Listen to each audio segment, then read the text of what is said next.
세계 최고의 기업들과 그 브랜드의 가치에 대한 얘기를 좀 해보려고 해요. 네. 브랜드가 말이죠. 예전에는 이게 브랜드 가치에 대한 평가가 굉장히 뭐랄까 의미가 없는 것처럼 느껴졌어. 그러니까 돈 잘 버는 기업이 최고인 줄 알았지.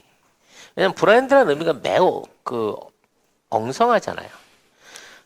그때는 이제 마치 브랜드를 그 회사의 로고라든지, 디자인이라든지, 상표 디자인, 제품 디자인, 뭐 이런 데서 이제 많이 떠올리는 게 많았는데, 어느 날 브랜드라고 하는 거는 그 기업이 가지는 신뢰성, 미래, 기업의 가치를 좌지우지하는 사실 그 기업이 가진 하드웨어는 아니지만 가장 중요한 자산으로 평가되는 게 또 브랜드인 거예요. 그래서 이제 최근에 그 세계 최고 기업들의 브랜드 가치를 순위를 매긴 그 표가 나왔는데 이게 뒤에 지금 모니터로 떠 있는 거죠. 네. 1위는 압도적인 애플입니다. 네. 이게 이제 2,600억이죠. 이게 밀리언이 뒤에 붙어 있으니까. 2,600억인데 2,600억 원이 아니고 2,600억 달러예요.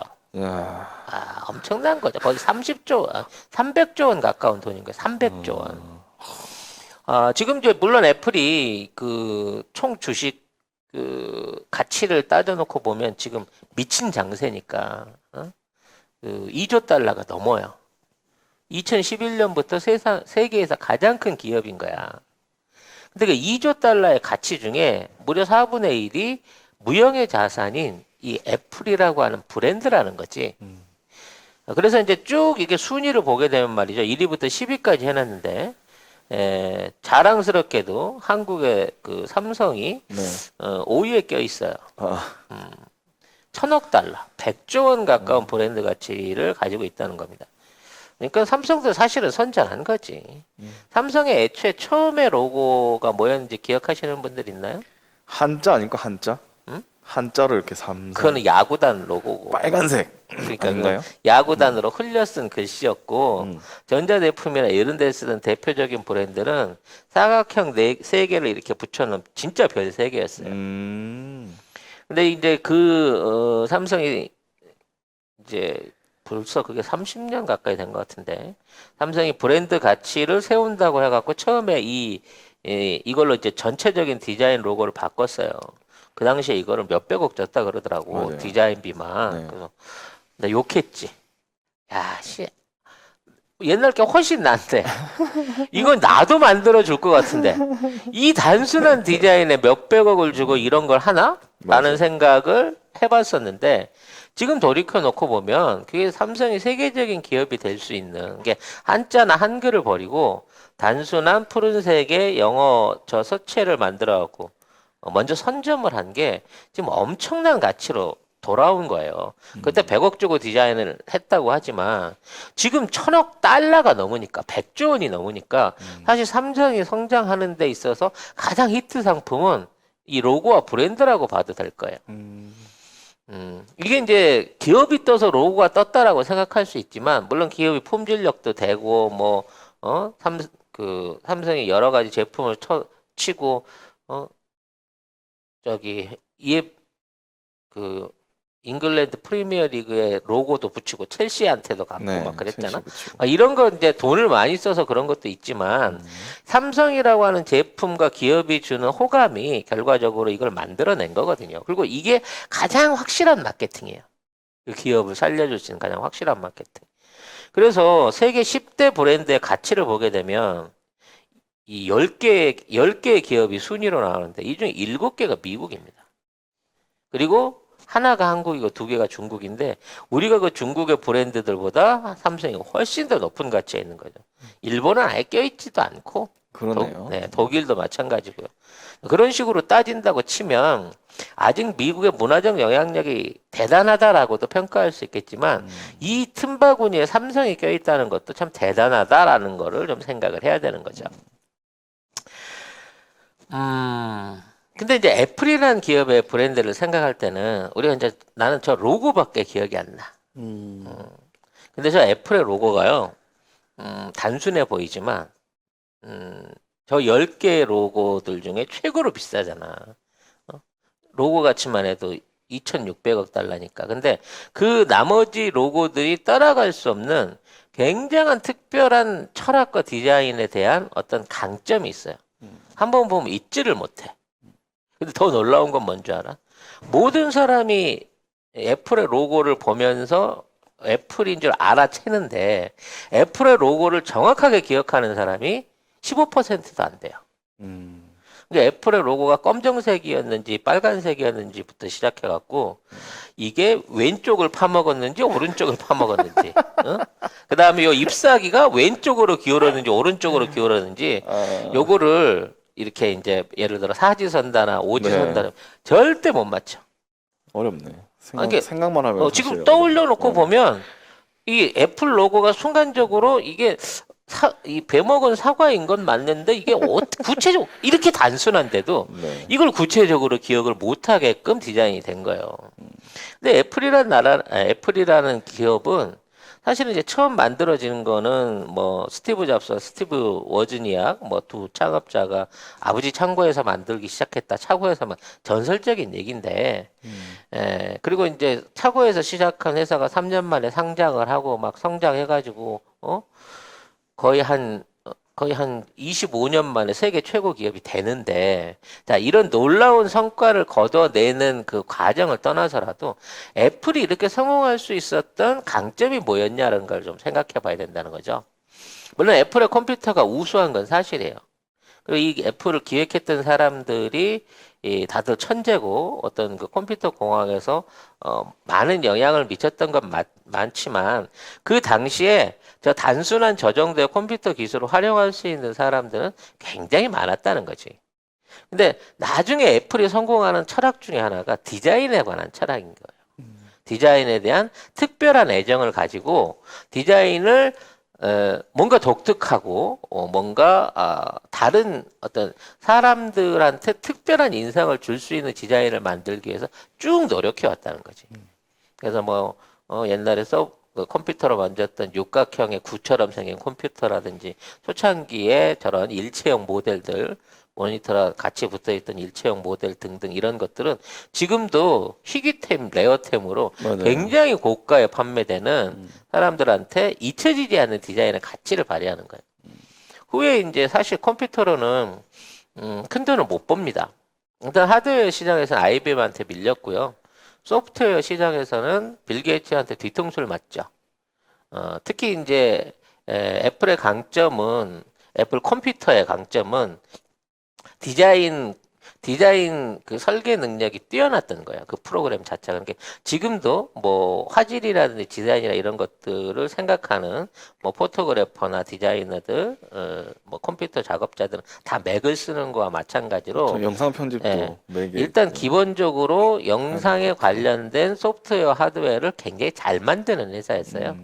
그래서 이쪽을 오픈 소스를 안 하고 계속해서 단독으로 갖고 갔다고 치면 아마 훨씬 더 큰 컴퓨터 시장에서 성공을 할 수 있었을 건데 이거 이제 그 OS를 MS하고 공유해서 쓰기로 계약을 했는데 MS가 업그레이드 버전까지 싹 자기들이 처음 만들었을 때 공유 버전의 연장 계약처럼 만들어버린 거예요. 네. 쉽게 말하면 처음에 만들어놨던 거에 업그레이드를 시켰으면 계약을 했을 때 업그레이드 버전에 대한 비용을 따로 지불을 해야 되는데 우리는 종신 계약을 했기 때문에 니네 이 업그레이드 그냥 갖다 써도 돼 라고 해가지고 결과적으로 엄청난 손실을 끼친 거죠. 그래서 나중에 이제 스티브 잡스가 쫓겨나요. 쫓겨나갖고 십몇 년 동안 야인 생활을 하면서 뭐 CG 업체도 하고 뭘 했는데 결국은 그런 스티브 잡스가 없는 상황에서도 애플은 디자인으로 승부를 합니다. 그러니까 패션 회사 사장들, 디자이너 같은 사람들을 영입해갖고 이제 최고 경영자나 경영자로 영입을 하면서 그 디자인에 대한 철학만큼은 꾸준히 지켜왔던 거죠. 그러다가 이제 경영이 어려워지니까 컴퓨터 시장에서 계속 밀리니까 돌아왔던 거고 돌아오자마자 아이팟하고 지금의 이제 아이폰을 내놓기 시작하면서 불과 한 4년 만에 세계 시총 1위 그룹으로 뛰어올라 버린 거예요. 어마어마한 성장을 스티브 잡스의 복귀 후에 했던 거죠. 스티브 잡스가 외부에서 막 컴퓨터 그래픽 회사도 차리고 막 이러면서 나름대로의 디자인에 대한 철학을 다듬었고 이것들을 제품에 응용해갖고 심어내는 게 아이팟과 아이폰이었다는 거죠. 결국은 이 두 번의 어떤 폭발적인 제품의 히트가 지금의 어떤 그 애플의 세계 최대 기업으로서 2조 달러, 2천조 원이야 기업 가치가. 이걸 만들어내는데 일종의 이제 그 견인차가 돼요. 그래서 애플이 지금까지 만든 그 기기들이 실제적으로 사용되고 있는 기기들. 이게 옛날 컴퓨터 이런 건 다 없어졌겠지. 근데 이제 아이팟이나 아이패드나 아이폰이나 이런 것들을 총괄해가지고 전 세계에 16억 대가 현재 운영 중이라고 합니다. 이건 이제 어느 그 기업이나 뭐 누가 했던 그걸 뛰어넘는 거죠. 자동차도 16억 대가 돌아다니고 있는 브랜드를 가진 회사는 없으니까. 그러니까 16억 명 이상이 매일 애플의 디자인을 보면서 애플을 쓰면서 애플에 대한 이미지를 각인시켜가고 있고 그 중에 뭐 11억, 12억 이상이 아이폰이라고는 하지만 그게 무슨 얘기냐면 기존에 유지되어 왔던 애플에 대한 애정이 계속해서 시리즈가 새로 나올 때마다 흘러가고 있는 거고 욕을 많이 먹어요. 뭐 발전이 없다. 그렇죠. 아이폰 뭐 5 이후에는 거의 발전이 없다 그러는데 그도 그렇게 아이폰 3 해놓고 잡스가 최장하면 죽었거든. 그렇죠. 그러니까 그 이후로 어떤 대단한 어떤 혁신을 내놓지 못했는데 그럼에도 불구하고 애플에 대한 충성도는 계속 유지가 된다는 거예요. 그래서 나는 일단 이름을 애플이라고 잘 진 거고 원래 애플 컴퓨터에서 애플이라고 이제 스티브 잡스가 다시 바꿔서 애플이라는 대명사가 됐단 말이죠. 그럼 이 애플이라고 하는 브랜드의 변천사 그러니까 처음에 어떻게 해서 애플이라는 이름을 쓰게 됐는가에 대한 굉장히 많은 얘기들이 있습니다. 가장 대표적인 거는 이제 지금 76년도에 창업하자마자 썼던 그 로고를 보게 되면 저게 뭐냐면 그냥 만류 인력의 법칙을 뉴턴이 발견할 때 사과가 떨어지는 나무 밑에 있는 옛날 사파예요. 뭐 나중에 한번 얘기를 할 기회가 있겠습니다만 뉴턴이 사과 보고 만류 인력을 얘기한 건 아니에요. 왜냐면 사과나무에 계속 앉아 있었다고 하더라도 물론 뭐 물리학자 그럴 리도 별로 없지만 그 사람이 보는 순간에 단 0점 몇 초밖에 안 되는 시간에 사과가 떨어질 거 볼 확률도 거의 없거니와 네. 결과적으로 그게 영감을 줬다라고 말하긴 뭐 하는데 뉴턴이 뭐 말을 꾸몄는지 뒤에 사람이 꾸몄는지 모르겠지만 뉴턴이 나무 아래 있다가 사과가 떨어진 게 만류인력을 발견했다라고 하는 어떤 그 일종의 전설 같은 괴담이 지금도 계속 이제 사실로 믿어지고 있죠. 그래서 뉴턴도 그거를 정확하게 그것 때문에 발견했다고 얘기 안 해요. 그것만 갖고 어떻게 한 번 그거 떨어진 걸 받고 그 우주 모든 것의 진리를 그 안에서 찾아냈겠습니까? 수없이 많은 연구를 하고 생각을 하던 중에 나중에 사람들이 물어본 거지. 그거 어떻게 생각했습니까? 한 십몇 년 연구한 거를 한마디로 정리해 주려고 그러니까 짜증나는 거야. 설명해 주면 알아듣지도 못할 것들이. 그러니까 한마디로 얘기한 거죠. 나 사과 떨어지는 거 보고 한 방에 알았어. 그렇구나 라고 된 거지. 네. 그래서 애플의 이름을 그 이제 애플로 지은 거는 뉴턴이 발견했던 위대한 어떤 영감처럼 이 애플 컴퓨터가 그러한 영감으로 이거를 하겠다. 그런 어떤 제품을 만들겠다는 의지가 반영됐다라고 하는 설이 있어요. 근데 그건 설인 거고. 이게 이제 갑자기 70년대 후반 들어와가지고 지금 저 알록달록한 사과무늬, 그러니까 무지개 사과무늬에 베어먹은, 한쪽이 베어먹은 사과로 저게 바뀌어집니다. 그러면서 이제 일종 음모론에 이제 등장을 하기 시작하죠. 여기서 음모론이 나오나요? 음모론이 나옵니다. 이제 그 사과를 단순하게 사과로 안 그리고 저 귀퉁이를 잘라놨잖아. 네. 배 먹은 거잖아. 난 이제 백설공주가 잘라 먹은 줄 알았거든. 그랬더니 그게 아니고 네. 그 앨런 튜닝이라고 하는 사람이 있어요. 과학자인데 이 사람이 컴퓨터 과학의 아버지로 불리는 사람입니다. 그렇죠. 예. 그래서 이 사람이 뭐 그 쉽게 말하면 애니악 같은 그 초창기 이 기어식 컴퓨터 같은 것들을 개발하고 컴퓨터의 원리를 개발한 사람이에요. 그래서 이 사람이 개발한 이 컴퓨터를 통해 갖고 탄도의 계산이라든지, 그다음에 뭐 이제 함포전을 할 때 어떤 방식으로 각도를 잡아야 뭐 이걸 맞춘다. 뭐 이런 것들을 해냈다고 해요. 그래서 이러한 수학적인 변화 그 계산 능력을 통해 가지고 전쟁에 이겼다, 전쟁 영웅이다라는 말도 있긴 있습니다. 그 근데 영화도 나왔잖아요. 예? 이미테이션 게임이라고. 영화도 그 사람 다른 이 영화. 맞아요. 영화도 있었고 나중에 이제 포트리스 같은 게 가장 대표적인 어떤 그 게임이 될 수도 있는 건데 아무튼 그게 전쟁에 얼마나 영향을 미쳤는지 사실 알 수 없어요. 저거 뭐 저기 거대한 건물만 한 건데 저거를 배에다 싣고 다니면서 계산했을 리는 없을 거고 아무튼 저런 계산을 통해 가지고 새로운 어떤 그 지평을 열었다. 컴퓨터라고 하는 이 계산기의 지평을 열었다라는 건 인정을 해야 되는 건 맞는데 문제는 이 사람이 동성연애자였다는 거야. 그래서 이제 그 당시에 전쟁 끝나고 나서 동성연애자라는 사실이 밝혀지면서 엄청나게 이제 일종의 범죄자 취급을 받았어요. 당시에 동성연애자라면 정신병자나 범죄자로 취급을 받았거든. 그래서 이러한 공로가 있는 사람인데도 불구하고 화학적 거세를 당합니다. 그러니까 성범죄자 취급을 받은 거지. 그래서 일반인하고 언제 우생학에서 한번 말씀을 드렸습니다만 이런 동성연애 기질을 유전시키지 않기 위해서 화학적 거세를 당해요. 그러니까 쉽게 말해서 고자가 된 거지. 그러니까는 얼마나 슬펐겠어. 고자가 되면 많이 슬픈가 봐요. 난 잘 모르겠는데. 네.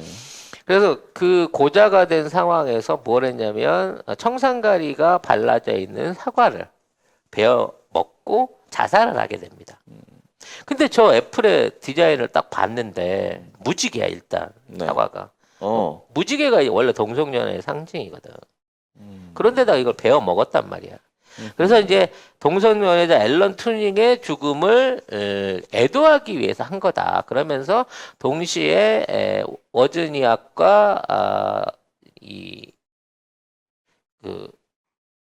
갑자기 왜 또 이름이 생각이 안 나? 스티브 잡스가 네. 동성연애자라는 음모론이 이제 생겨나기 시작한 거지. 응? 그거 아니면 지네 브랜드를 왜 저딴 식으로 만들었냐라는 오해를 사는 거예요. 근데 그 당시 이걸 디자인했던 그 디자인의 말로는 사과라고 만들어 놨는데 모양을 저렇게 하니까 사람들이 저게 사과냐 체리냐라고 구분을 못해서 베어 먹은 느낌을 줘가지고 사과 느낌을 내기 위해서 그랬다라고 하는데 아무튼 이제 그 논란이 이어지게 되니까 저게 단색으로 바뀌게 되는 거고 나중에 이제 흑색의 지금의 애플의 무늬로 이제 90년대 이후에는 정착을 하게 되는 겁니다. 근데 사람들이 이제 한번 이런 사례가 있어서 그런지 계속 물어봐요. 잡스한테. 왜 그랬니? 동성연애자니? 그러니까 잡스가 그 81년에 기자회견에서 얘기를 합니다. 그냥 사과를 좋아해서 그렇다라고 얘기를 해요. 이게 공식적인 그 회사의 답변이에요. 근데 이제 그 말에 어느 정도 신빙성을 줄 수 있는 게 잡스가 처음에 그 주차장에다 이걸 차려놓고는 장사가 잘 안 됐어요. 그래서 사과 과수원에서 말하자면 저기를 했다는 겁니다. 알바를 했다는 겁니다. 그걸로 생계를 이어나가야 했다는 거죠. 그래서 사과에 대한 어떤 그 강렬한 인식이 있었기 때문에 진짜 본인은 사과를 좋아했다고 해요. 그리고 애플의 가장 대표적인 컴퓨터 이름이 맥이잖아. 그렇죠. 맥켄토시잖아. 네. 맥켄토시라고 하는 이름 자체가 사과의 품종이에요. 당시에 이제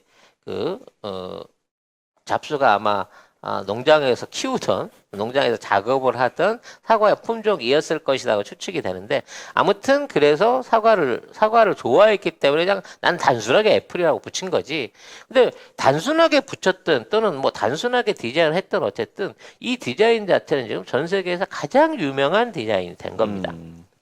그래서 이러한 단순성과 이러한 함의성 그리고 사람들한테 주는 시인성 같은 것들이 이제 현대 디자인의 일종의 새로운 모토가 됐어요. 그러니까 막 화려하게 하고 이런 게 아니라 가장 기업의 특성을 나타낼 수 있으면서 강렬한 인상을 줄 수 있는 걸 만들기 위해서 지금도 많은 브랜드들을 만들어가는 디자이너들이 이제 골머리를 싸매고 있죠. 송작가 TV의 저 디자인도 송작가가 구상했다는 거. 아, 언젠가는 저 가치가 1,000억에 도달할 수 있게 될 때까지 그 송작가가 계속 방송을 열심히 해야 된다. 삼성처럼 다른데 어떻게 100억 주고 맡길 수는 없습니까? 내가 그 100억을 아낀 거지. 그러니까 언젠가 내가 그 100억을 받아야 돼. 예? 한 번은 100억 써야 될 것 이게 같은 성공을 하게 로고인데. 되면. 그래요? 네. 네. 네, 아무튼 지금 세계 최고의 브랜드 애플이라고 하는 브랜드의 어떤 탄생을 봤지만 애플은 사실 우리가 알고 있는 아이폰, 아이팟 같은 어떤 기기뿐만 아니라 영화사도 하고 있고요. 음반 사업도 한때 했었고 굉장히 많은 자회사들과 요즘에 이제 애플 TV 또는 애플 자동차까지 광범위한 부분에서 사업들을 확장시키고 있습니다. 이러한 사업의 확장에 가장 큰 어떤 강점은 애플이라고 하는 브랜드에 대한 사람들의 충성도예요. 이걸 지켜나가는 게 굉장히 어렵지만, 굉장히 힘들지만, 굉장히 중요한 일이라고 생각합니다. 그러니까 여러분들이 사업을 하시든 또는 어떤 자영업을 하시든 사람을 만나든지 간에 본인이 가지고 있는 브랜드를 항상 소중하게 여기고 그걸 가치 있게 만드는 노력들이 필요합니다. 그러려고 하면 끊임없는 커뮤니케이션을 통해 갖고 자신을 인식시키고 좋은 인상을 남기기 위한 노력들을 쭉 같이 갖고 가야 된다는 거죠. 다소 실수가 있더라도 그 부분을 만회할 수 있는 새로운 노력들을 통해 가지고 시간이 지나면 잊혀지겠지가 아니라 내 과거에 잘못이 있으면 반드시 그걸 수정해 가지고 좋은 방향으로 고쳐 놔야지라는 걸로 이래서 역시 애플이구나 라는 생각을 가지고 사람들이 그 브랜드와 그 사업을 접근할 수 있게 해줘야 된다는 얘기입니다. 송작가 TV도 그런 방송이 돼가기 위한 어떤 노력으로 오늘 이 얘기를 해봤고요. 스타듀 121님께서 그래서 좀 그랬구나라고. 그게 뭔 뜻이지? 아니 송 작가님이 디자인을 하셨다는 얘기를 듣고 그래서 좀 그랬구나. 이렇게. 그래서 좀 그랬구나가 역시 천재간 디자인은 다르구나. 네. 라고 이제 바뀌게 될 날까지 열심히 노력을 할 거고요. 자, 내일 이 시간에는 어떤 브랜드를 갖고, 저 안에는 없습니다. 없어요? 네, 저 안에는 없습니다. 저 안에 있는 디자인은 마음에 드는 게 하나도 없어요. 구글 정도 해볼까 했는데, 너무 닮은 점이 많아가지고, 좀 더 친근한 브랜드. 여러분들이 너무 잘 알고 있는 저것들이 다 따지고 보면 몇 년 안 됐어. 만들어진 지가. 그래서 저런 신흥 브랜드보다 전통적으로 여러분의 이 브랜드 하면 떠오르는 추억의 브랜드들, 명성의 브랜드들을 가지고 왜 얘네가 우리한테 이렇게 기억되고 있는가? 또 얘네들은 지금 어떻게 기업을 운영하고 있는가? 이런 것들을 이번 주에 한번 골고루 찾아보려고 합니다.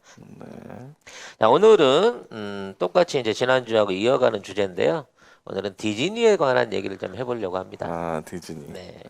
디즈니는 디즈니 형제가 만든 회사로 알려져 있지만 그냥 디즈니로만 알려져 있죠. 월트 디즈니로. 월트 디즈니. 네. 월트 디즈니는 이제 말하자면 동생입니다. 그림을 전문으로 그렸던 그 동생인 거고, 이 사람이 이제 그 주요 경영을 다 했죠. 하지만 실제 재정 부분에 있어서의 뒷받침은 이제 형인 로이 디즈니가 다 있는데, 원래는 디즈니 브라더스로 하기로 해놓고, 자, 나중에 제가 월트 디즈니라고 혼자 이름을 쓰죠. 자기 이름만 썼네. 자기 이름만 쓰죠. 왜? CEO가 이름이 나와야, 그래야 회사가 잘 된다.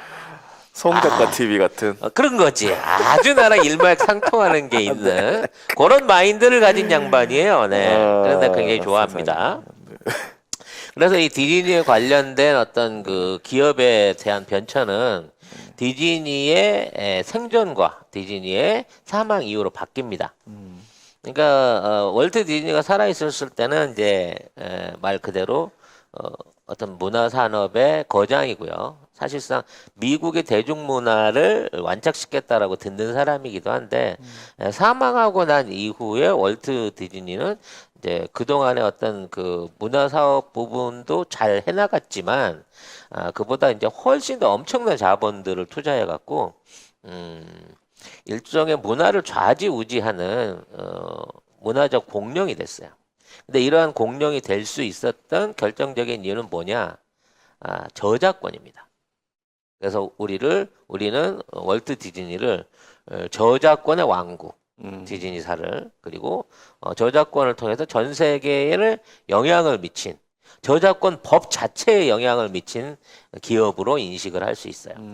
자, 근데 이제 디즈니라는 사람 자체는 그 아일랜드계 이주민인데 프랑스계였다 그래요. 노르망디 쪽 그쪽. 그러니까 이제 그 당시는 그 국경 구분이 좀 애매하긴 했는데 아무튼 노르망디 쪽이라서 원래 이름은 이즌이었다고 합니다. 가문의 이름은. 근데 이제 이즈니 가문을 더 이즈니 하다가 이게 디즈니가 된 거야. 이름 자체가. 네, 뭔 소리인지 모르겠지만 뭐 아니, 별로 그러니까 중요한 것 같지 않은데. 그냥 이즈니라는 이름이 원래 성이었는데 네. 이제 이즈니 가문을 붙여서 얘기를 하다 보니까 이제 디즈니가 된 거고 네. 발음이 좋아서 그냥 디즈니로 썼어요. 네. 아무튼 원래 그래서 이제 디즈니는 그 무학에 가깝습니다. 배운 게 없는데 그림을 어렸을 때부터 잘 그렸었나 봐요. 그래서 나중에 이제 그 전쟁 후에 그 광고 업체에 들어가고 애니메이션으로 이제 광고를 그리기 시작하는데 그 당시 광고는 셀에다 그려가지고 한 장 한 장씩 넘기는 방식이었으니까 이 애니메이션 제작을 했었고 그때 이제 어브 아이웍스라고 하는 일종의 이제 만화가를 만나요. 이 사람하고 힘을 합쳐가지고 나중에 월트 디즈니 그 미키 마우스라고 하는 그 희대의 캐릭터, 최고의 그 가치를 브랜드를 가진 캐릭터를 만들어내는데 나중에 이 캐릭터를 뺏어버리고 이제 원작자를 내쫓죠. 네. 근데 이제 이 사람 스타일이 그거야. 일단 사람들을 부리는데 안 좋아. 아주 최저임금으로 부려요. 그리고 뭐 잘 안 챙겨줘. 그래놓고 나중에 모든 권한을 전부 다 독식을 한 다음에 내쫓아버립니다. 안 좋은데. 그 나하고는 이제 좀 반대적인 성격인 거지. 네. 나는 막 퍼주는 스타일인데 이 사람은 엄청나게 갈취하는 스타일의 사람이었어요. 네. 아무튼 뭐 어찌 됐거나 이 사람도 그럴 수밖에 없었던 게 처음에 이제 유니버설 픽처스 같은 그 당시에 대형 영화사들하고 오스왈드 레빗이라고 하는데 토끼처럼 생긴 애니메이션을 이제 만들어 가지고 유니버설 픽처스에 넘겼다가 요걸 뺏겨요. 그렇게 되다 보니까 열이 받은 거지. 이제 다시는 남의 하청일 하면 안 되겠구나. 그럼 나쁜 거를 지가 겪었으면 지 밑에 사람한테 그러면 안 되는데 그렇지. 더 악독한 사람이 돼버린 거야. 그래서 이 토끼 캐릭터를 어루만져 갖고 G 캐릭터로 바뀌어 갖고 탄생한 게 미키 마우스였거든요. 그래서 나중에 이제 독자적인 배급사를 세워 가지고 그 애니메이션 제작에 시작을 합니다. 그래서 이제 나중에는 이제 뭐 아기돼지 삼형제나 제크와 콩나무 뭐 여러 가지 그 동화를 원작으로 한 제품들을 만들어냈고 뭐 나중에 이제 신데렐라 이상한 나라에서 피터팬 이런 것들을 전쟁 직후에 이제 만들어내면서 그 당시 사람들이 이제 삭막하잖아. 그렇죠. 그리고 또 전쟁 내내 그 쉽게 말해 선전 영화에만 시달렸어. 그런 사람들한테 애니메이션을 통해서 남녀노소 모두한테 직접적으로 어필할 수 있는 작품을 만들었어요. 근데 그때까지만 하더라도 이런 애니메이션이 너무 파격적이었던 거지. 왜냐면 애니는 하나의 장르가 아니라 실사 영화를 도와주는 보조 형태에서 그쳤었는데 순수한 장편 애니로서 이와 같은 히트작을 만들어내게 되면서 애니메이션이 하나의 가치 있는 장르로 떠올랐다는 거예요. 그리고 이제 또 하나가 그 애니메이션을 홍보하기 위해서 디즈니랜드라고 하는 테마파크를 만든 거죠. 네. 이거는 정말 그 뭐랄까 말로는 뭐 어린이에게 꿈과 희망이라 그랬는데 실제로 자기의 애니메이션 캐릭터를 활용해 가지고 이걸 2차 산업으로 가공해내는 일종의 이제 문화 산업의 캐릭터화 그리고 이런 캐릭터를 통한 2차, 3차의 부가가치를 만들어내는 처음 사례였고 이걸 통해 가지고 또다시 엄청난 돈들을 벌어들이게 됩니다. 왜냐하면 애니메이션은 한정적이잖아. 성공할 수도 있고 망할 수도 있고 어느 정도 흥행 기간이 지나고 나면 돈을 못 버는데 이걸로 2차 상품을 만드니까 끊임없이 계속 돈이 되는 거예요. 그래서 살아생전에 700편이 넘는 애니메이션, 뭐 영화 다큐멘터리 같은 것들을 만들었고, 그러던 과정에 이제 66년에 결국은 이제 사망을 하게 되는 게 굉장히 일찍 죽은 거예요. 근데 이제 66년 이후에는 이 디즈니가 해놓은 사업들이 그대로 유지돼 가면서, 뭐, 정책이었다고 봐야 되겠죠. 왜냐하면 그 새로운 CEO가 없고 앞서 나갈 수 있는 어떤 창의적인 제안이 안 나왔기 때문에 66년 이후에는 디즈니가 조금씩 쇠퇴하기 시작합니다. 쉽게 말해서 새로운 먹거리를 못 찾아내게 된 거죠. 네, 근데 80년도 들어와서 이제 새로운 그 CEO가 들어오게 됩니다. 마이클 아이스너라고 하는 이 사람이 이제 경쟁사였던 영화사 출신의 CEO였는데 이 사람이 들어와 가지고 디즈니를 혁신적으로 바꿔나가요. 근데 바꿔나갔다는 게 뭐 다른 거를 그 새롭게 만들고 뭐 영화는 늘 만드는 거였으니까. 그렇죠. 늘 그 유니버셜 피처스나 이런 데 그 당시 영화가 워낙 전성기라서 웬만큼만 만들면 팔릴 때였어요. 그래서 영화 업체들이 굉장히 많았고 다 만들다 보니까 메가 히트작이 안 나와. 고만고만한 수준이었고 이제 배급사들이 많이 영향을 받는 거였는데 이 마이클 아이너스가 주목한 게 뭐냐면 지금까지 누적돼 있는 어떤 그 영어들의 숫자가 월등하게 많다는 거야 디즈니가.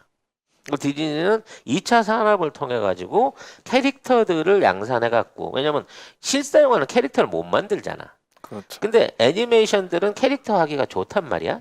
그래서 이러한 캐릭터들이 오랫동안 수명을 유지하는 것을 확인하고 이걸 저작권으로 걸어가지고 이제 이런 거에 대한 무단 저작권을 사용하는 사람들을 때려잡기 시작합니다. 그래서 소송을 어마어마하게 벌이죠. 그래서 그 당시에 제일 잘 나가는 법률 회사를 고용을 해가지고 지속적으로 이러한 사업들을 벌여나가요. 그래서 전 세계에 이제 뭐 단순하게 그 미국 안에서만 한 게 아니라 일본이라든지 유럽 쪽에도 이러한 소송을 벌여나가면서 일종의 이제 저작권 공룡이 되기 시작하는 거고 이러한 저작권 시비에 따라서 미국 산업 안에 저작권이라고 하는 개념이 본격적으로 잡혀가기 시작하는 겁니다. 근데 그 당시에 영화 산업에는 이제 뚜렷한 변화가 일어나기 시작해요. 영화에서 TV로 옮겨가기 시작하는 거죠. TV 시장이 커지고 TV에 방영되는 어떤 미디어에 대한 시장 규모가 커지고 광고 규모가 커지면서 그동안 전통적인 강자였던 유니버설 스튜디오라든지 뭐 파라마운트라고 하는 영화사들이 나중에 미디어 그룹에 먹히게 되는 현상이 생기는 겁니다. 가장 대표적인 회사가 타임워너였죠. 네. 원래는 이제 뉴스부터 시작했던 미디어 그룹인 건데 나중에 이 타임워너가 이제 AT&T하고 합쳐지게 되고 그 다음에 MBC 유니버설 스튜디오, 유니버설 영화사가 캠캐스트라고 하는 또 케이블 채널하고 합쳐지게 되면서 디즈니와 타임워너와 캠캐스트가 세 개로 나눠지게 된 거예요. 그래서 미디어 시장을 장악하기 시작한 거지. 여기에 이제 최근에 들어서 넷플릭스까지 등장을 했습니다만 아직까지 미국 안에서 영향력이나 전 세계적인 영향력을 봤을 때는 현대까지는 3대 미디어 그룹 플러스 넷플릭스가 전 세계 문화 코드를 좌지우지하고 있다라고 봐야 되는 수준인 거죠. 이렇게 해서 그 디즈니가 갖고 있는 캐릭터들이 본격적으로 이제 그 저작권의 영향을 받으면서 리뉴얼이 되기 시작해요. 그러니까 재가공을 해갖고 재생산이 되기 시작하고 이걸 통한 그 디즈니의 수익이 높아지기 시작한 겁니다. 이때부터 디즈니는 공격적으로 말하자면 M&A를 막 벌려나가기 시작하는 거죠. 그래서 우리 흔히 알고 있는 스티브 잡스가 했던 그 애니메이션 회사 픽사 같은 데 투자를 하기도 하고 관련한 이제 마블 시네마틱에 관련해서 이제 그 마블을 전체적으로 전부 다 저작권을 사와갖고 뭐 스파이더맨을 비롯한 뭐 이런 저작권들을 사서 이걸 영화로 제작하기 시작하고 이 엑스맨 시리즈도 이제 살라고 했는데 이게 반독점법에 걸려서 못 샀는데 네. 언젠가는 디즈니가 사들일 거라는 예상이 우세해요. 그만큼 지금 디즈니에 몰려들고 있는 돈들이 어마어마하게 나오고 있거든요. 그러니까 디즈니의 영업 전략은 그거야. 일단 다작을 무조건 만들어요. 만들고 망하잖아? 그럼 더 다른 작품을 만들어 갖고 그 손해를 이렇게 메꾸는 거지. 그러니까 다른 회사 같으면 나랑 비슷한 거지. 너무 비슷하네. 일단 한번 뭐가 망하잖아? 그러면 이제 뭔가 쫄아가지고 경영을 축소하거나 이렇게 되는데 얘는 안 그래. 더 큰 회사를 사들이거나 더 큰 어떤 그 저작권이나 이런 캐릭터들을 사들여갖고 더 큰 영화를 만들어요. 그렇죠. 이렇게 하면서 메가 히트작을 1년에 한두 개씩 내놓는 겁니다. 그러니까 사실 뭐 제임스 카메론이란 감독이 나와서 시리즈들을 만들고 나중에 타이타닉이라든지 뭐 이런 것들이 나오면서 10억 달러 이상의 흥행을 만들어냈지만 전 세계에 10억 달러 흥행이라고 하는 이런 거대한 영화들을 제작하는데 두려움이 많았단 말이야. 근데 디즈니는 돈의 걱정이 없으니까 먼저 선점하고 있는 이 우월한 지위를 이용해 가지고 엄청난 그 작품들을 계속해서 만들어내는 거예요. 그러면 디즈니가 한두 개 망하잖아. 그럼 다른 영화사들이 쪼는 거야. 야, 디즈니도 망하는데 우리 어떡하지? 해서 작품을 줄이면 그 뒤에 더 큰 걸 만들어 가지고 얘네들이 움찔한 사이에 이 시장까지 파이를 다 먹어버리는 거죠. 그러니까 적극적인 이러한 대처를 통해 가지고 망한 영화도 많지만 흥행 대작을 이렇게 10억 달러 이상으로 메가 히트를 기록하는 작품도 압도적으로 많아지게 되는 거예요. 그래서 결국 전 세계에서 10조 이상을 했던 거대 영화 중에 3분의 1을 사실상 디즈니가 저작권을 갖고 있는 거고 이 저작권을 통해 가지고 다시 TV 방영이라든지 2차 캐릭터라든지 이런 쪽으로 이제 수익을 올리게 되기 시작하면서부터 점점 더 디즈니의 역량이 커지기 시작하는 거죠. 그래서 이 저작권 공룡이라 갖고 욕을 이제 사람들이 많이 먹는데 그럼에도 불구하고 디즈니가 이중적인 자세를 보여요. 쉽게 말해서 이 캐릭터들을 가지고 예를 들어 벽화를 그린다든지 아니면 이제 중국같이 작정하고 짝퉁 디즈니랜드를 만든다든지 뭐 이러면 이제 소송을 막 걸고 그 무단으로 쓴 데 대해서 막 그 법정 소송을 통해 어떻게든 물고 늘어지는데 이 캐릭터를 2차 가공해 가지고 선의로 쓰는 이걸 뭐라 그래야 될까? 상업적이지 않은 부분 안에서 이런 것들을 쓰는 것들에 대해서 굉장히 간대한 거예요. 그러니까 디즈니랜드를 표방해 갖고 비슷하게 건설을 해버리면 소송을 하는데 디즈니랜드를 찍어가지고 영화로 튼다든지 아니면 뭐 동영상으로 튼다든지 그 비슷한 사진이나 포스터 같은 걸 만들어 갖고 가공하는 경우에는 그걸 냅두는 거야 쉽게 말해서. 그러니까 지들 홍보에 유리하게 쓰면 냅두고 그렇죠. 지들하고 수익을 나눠야 되는 부분은 악착같이 물고 늘어지는 이런 방식으로 저작권 관리를 하게 됩니다. 아무튼 그래서 이 많은 애니메이션 작가들은 월트 디즈니의 그림을 콜라보하는 작품들을 많이 해요. 그러니까 지가 그린 그림이랑 미키마우스를 같이 집어넣는 거지. 근데 이런 거 갖고는 시비를 안 해. 근데 이걸 갖고 게임을 만든다든지 아니면 이걸 가지고 이제 캐릭터 상품을 불법으로 만든다니 이러면 이제 맹렬하게 쳐들어가는 거고 심지어는 이제 쥐에 관련된 영화를 만든단 말이야. 뭐 실사 영화를 만들든 뭐 하든 지간에 쥐 영화를 만들면 쥐를 모티브로 썼다고 소송을 걸어요. 에이? 그만큼 아주 악랄하게 경쟁사한테는 저작권 시비를 합니다. 어허. 그래서 미키마우스 같은 경우에 이제 저작권이 50년으로 종료가 됐거든요. 원래 이제 모든 저작권이나 어떤 이런 것들이 50년이면 다 종료가 돼야 되는데 얘네들은 이제 미국 법에다가 로비를 해갖고 이걸 또 70년으로 연장을 합니다. 그러니까 유일무이하게 50년이 넘도록 저작권을 연장받은 게 미키마우스이기 때문에 앞으로 뭐 이제 비틀스라든지 뭐 이런 그 작품들의 음원이라든지 소설의 어떤 저작권 같은 것들도 이제 70년 또는 100년으로 연장될 가능성이 계속 높아지고 있는 거야. 그런 면에서는 디즈니가 원작자를 위해서는 좋은 일을 했다고도 볼 수 있는데 그만큼 영향력이 크다는 거죠. 아무튼 그 디즈니는 워낙 많은 작품을 내기 때문에 좋은 소리를 듣기도 하고 나쁜 소리를 듣기도 합니다만 디즈니 같은 경우에 1년에 한 작년 같은 경우만 해도 신작 영화만 50회를 만들었어요. 이것 다 이제 극장 개봉에 가까운 영화로 50회를 만든 거죠. 디즈니가 1, 2억 들여서 만들었지는 않았기 때문에 그렇죠. 어마어마한 건데 이렇게 이제 양으로 밀어붙이다 보니까 이제 기존 영화 시장 안에서 다른 업체들이 점점 더 위축되는 모양을 보이고 있는 거예요.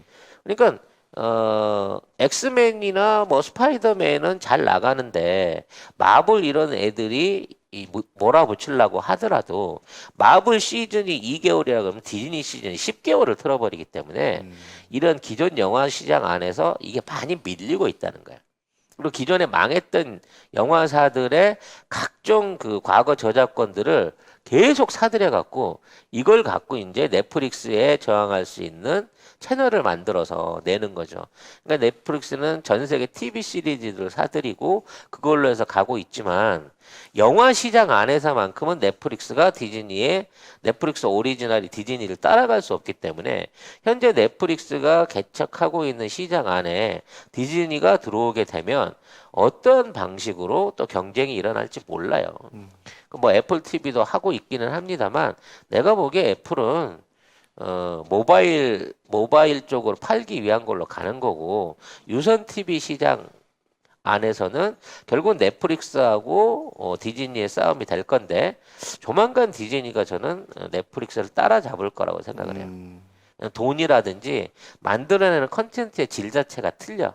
그리고 이미 과거에 쌓아놓은 스탁이 디즈니께 워낙 화려해. 그렇죠. 그렇기 때문에 궁극적으로 언젠가 같은 서비스들을 제공하다 보면 저는 디즈니가 넷플릭스를 이길 것이다라는 예상을 갖고 있습니다. 우리나라에도 6월인가 들어온다고 하는데. 네, 6월 달에 들어오게 되면 아마 우리나라 이제 어떤 유선 TV 시장에서도 뭔가 이제 큰 변화가 일어날 거예요. 넷플릭스보다 또 싸요 또. 네. 가격도. 워낙 돈이 많으니까 넷플릭스가 저가로 오겠죠. 사실 넷플릭스는 좀 비싸게 받는 비싸죠. 편이야. 네. 따져놓고 보면. 우리 입장에서 한 달에 10,000원 얼마 아닌 것 같지만 유튜브 프리미어도 그렇고 우리나라는 비싸 뭔가. 넷플릭스도 그렇고 우리나라에서는 조금 비싸게 배짱질을 하는 거죠. 저는 이제 이 디즈니라고 하는 어떤 그 거대 브랜드예요, 사실은. 이게 지구상에서 애플만큼이나 MS만큼이나 이 분야 안에서는 굉장히 독보적인 브랜드인 거고 저는 앞으로도 그 브랜드의 지위를 지켜갈 수 있는 어떤 브랜드라고 치는데 이게 어떻게 해서 살아남았을까라는 부분에 대한 장점을 여러분한테 얘기를 해드리고 싶은 거예요.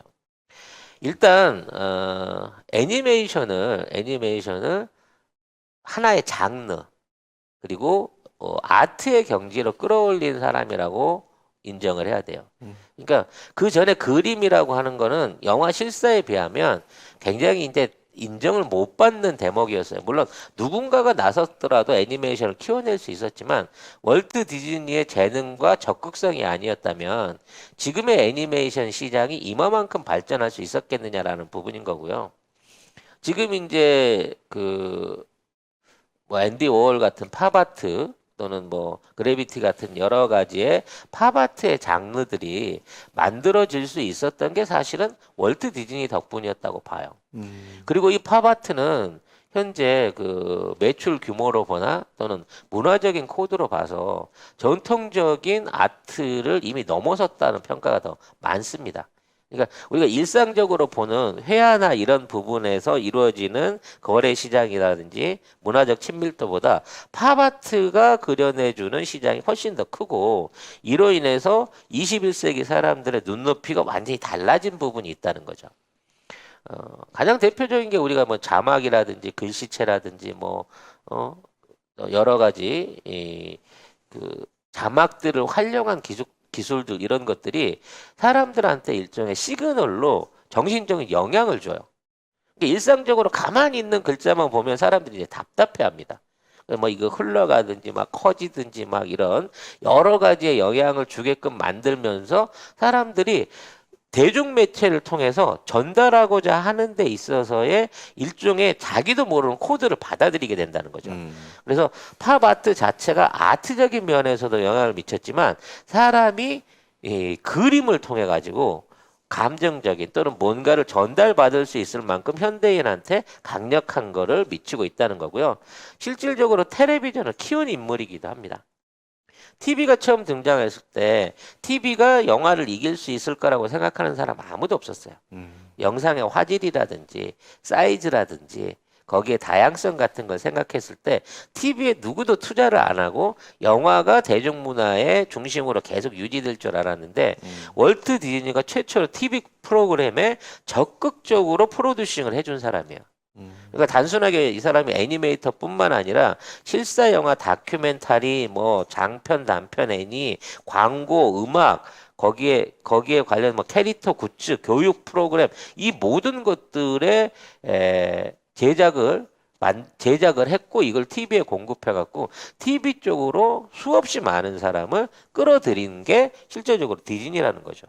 그리고 그와 관련된 모든 저작권을 갖고 있는 사람이기 때문에 실질적으로 멀티미디어라고 하는 기업이 이 사회의 어떤 그 코드가 되고 사실은 지금 이제 가장 막강한 권력을 만들어서 움직일 수 있는 그런 영향력을 가진 그 매체가 돼버렸거든요. 그러니까 사실 재벌들 중에 내가 보기에 돈을 많이 벌어서가 아니라 가장 발전 가능성 있고 막강한 권력을 지닌 게 미디어 그룹인 건데 이 미디어 그룹의 시초를 이 사람이 만들었다는 거죠.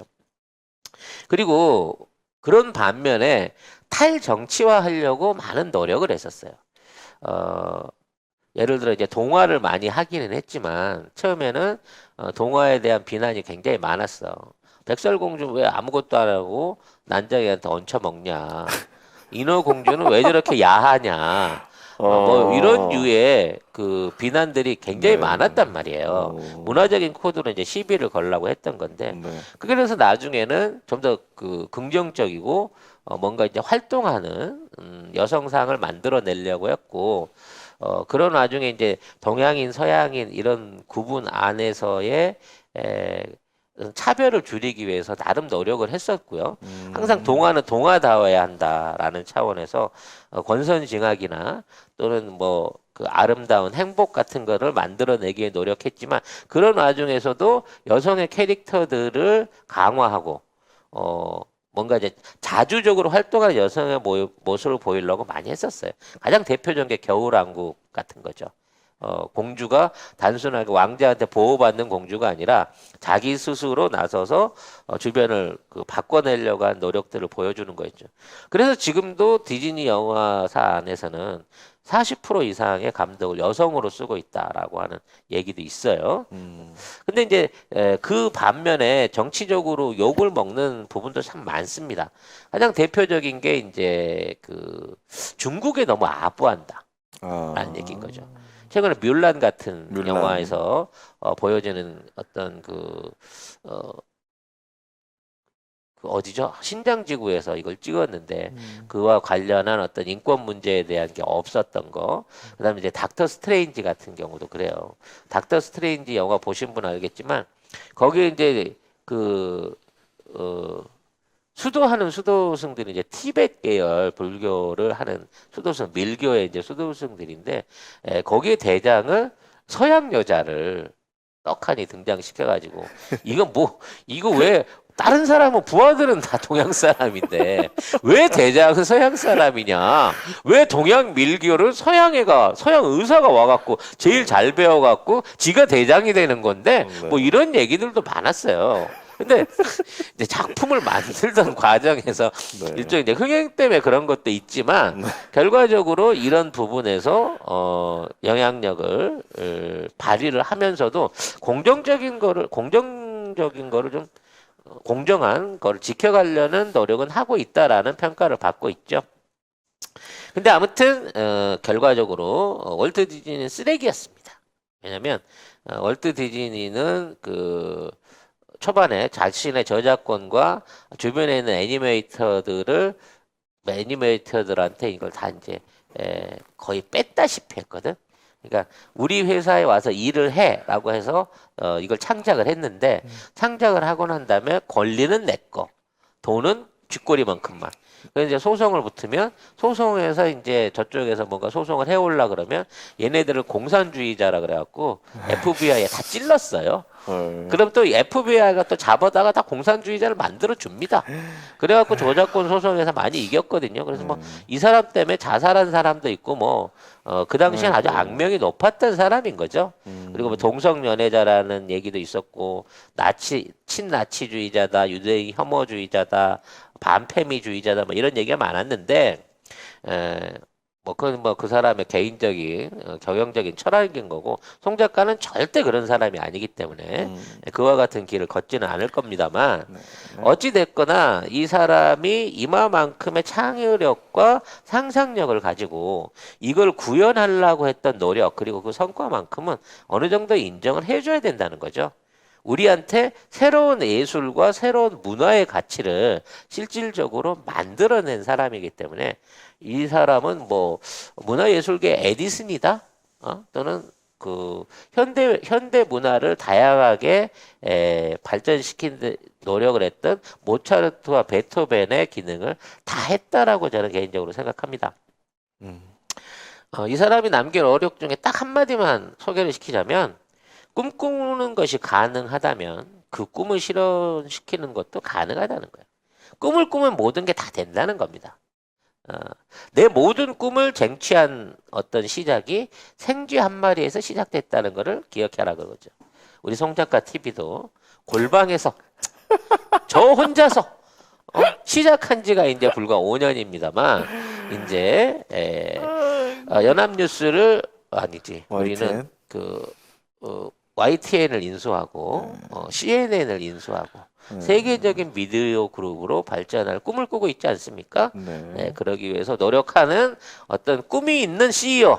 네, 절대 밑에 직원들을 착취하지 않는 바른 경영으로 송 작가 TV가 잘 될 수 있을 거다. 5월의 시작을 이렇게 예상해보고 마무리를 하고 싶습니다. 좋네요. 여러분 안녕.